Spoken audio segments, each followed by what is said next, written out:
Today, I'm going to show you how to enter a partial payment in QuickBooks Online. First, sign into QuickBooks Online and open the correct company file. From the left side menu, click Sales. Then go to the Invoices tab. Find the invoice that received the partial payment. If you have many invoices, use the search or filter options to find the correct one.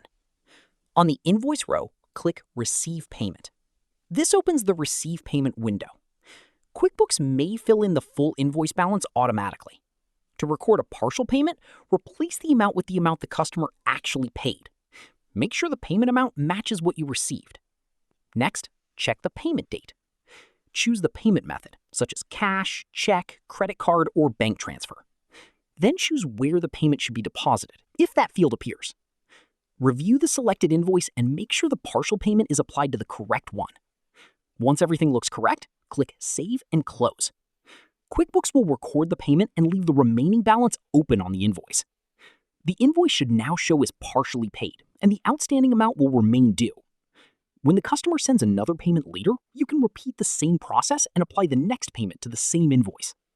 And that's how to enter a partial payment in QuickBooks Online in 2026.